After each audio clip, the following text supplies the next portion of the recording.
Intermittent fasting can transform your health, or secretly ruin it. Here's what doctors won't tell you. Intermittent fasting has become one of the most talked about health trends in recent years.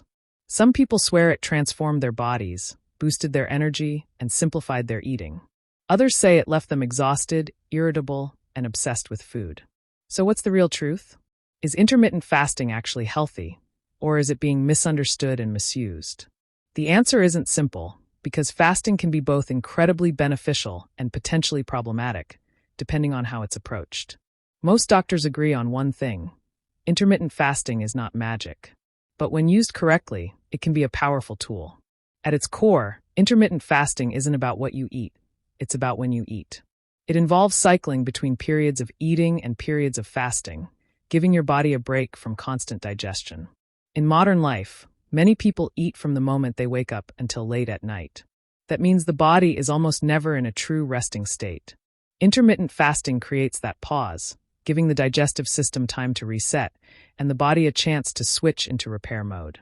One of the biggest benefits doctors point to is improved insulin sensitivity.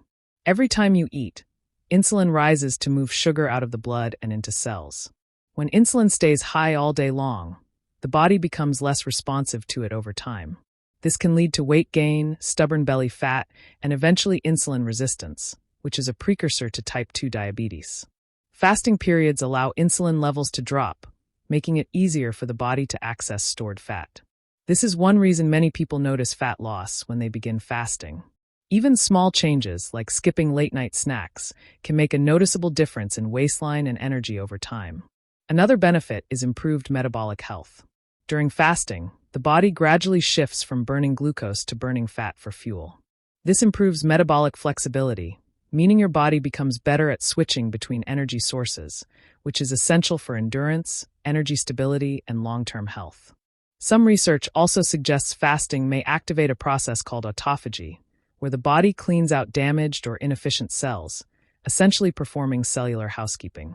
While this isn't a miracle cure, it's one of the reasons scientists are interested in fasting as a potential tool for longevity. But this is where many people go wrong. They treat intermittent fasting like a shortcut. Skipping meals while eating low-quality, highly processed foods during the eating window cancels out many of the benefits. Doctors are clear on this. Fasting does not protect you from poor nutrition. Eating donuts, chips, or sugary drinks in your eating window won't suddenly make fasting a health elixir. What you eat still matters just as much as when you eat, and a balanced diet is essential to actually reap the benefits. Another common mistake is starting too aggressively. Many people jump straight into long fasts, 18, 20, even 24 hours, without giving their body time to adapt. This often leads to dizziness, headaches, fatigue, and irritability. Doctors recommend starting slowly, such as a 12-hour fast, which many people already do overnight, and then gradually extending the window as the body adjusts. Think of it like building a workout routine. You wouldn't run a marathon on day one, and fasting works in a similar way. Hormones also play a major role in how fasting feels. For some people, especially those under chronic stress, fasting can increase cortisol, the stress hormone. When cortisol stays elevated, it can interfere with sleep, increase anxiety, and even promote belly fat storage. Doctors emphasize that fasting should reduce stress on the body, not add more. If you notice your mood worsening or your sleep suffering, it may mean your fasting approach isn't right for your body or current lifestyle. Women, in particular, may respond differently to intermittent fasting. Female hormones are more sensitive to changes in energy intake and stress, while others experience fatigue, mood changes, or missed periods. This doesn't mean fasting is bad for women, approached carefully. Listening to your body, tracking symptoms, and adjusting fasting windows are crucial to avoiding unwanted side effects. Hydration is another overlooked factor.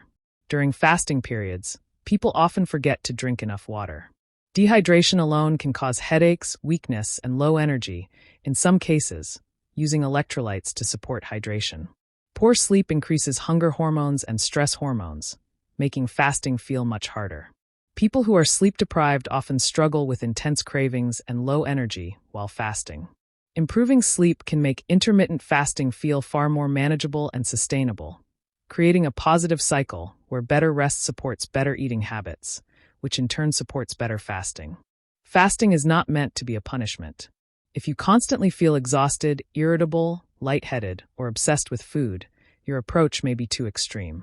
Doctors consistently say that a healthy routine is one you can maintain long-term without harming mental or physical health. The goal isn't to starve yourself or push the body into distress. It's to create a sustainable rhythm that works with your lifestyle. So how should intermittent fasting be done safely? Most experts recommend starting with a 12 to 14-hour fasting window. Eating balanced meals with adequate protein, fiber, and healthy fats during the eating window helps stabilize blood sugar and prevent crashes. Reducing excess sugar and refined carbohydrates is especially important. Timing also matters.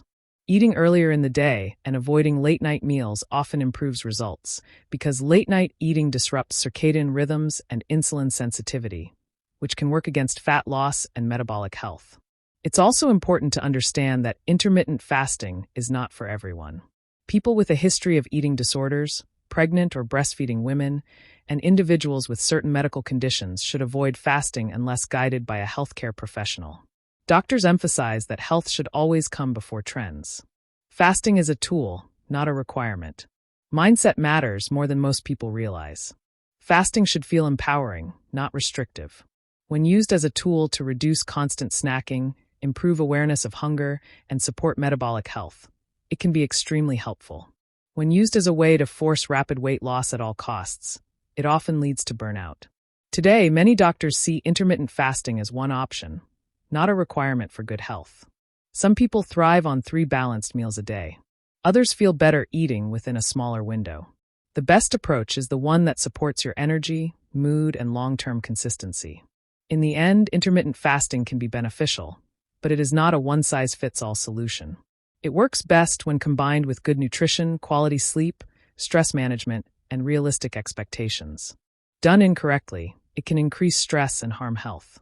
Done correctly, it can support metabolic health, improve energy, and simplify eating habits. If this video helped you understand the real truth about intermittent fasting, make sure to like, subscribe for science-based health content, and share this with someone thinking about trying fasting.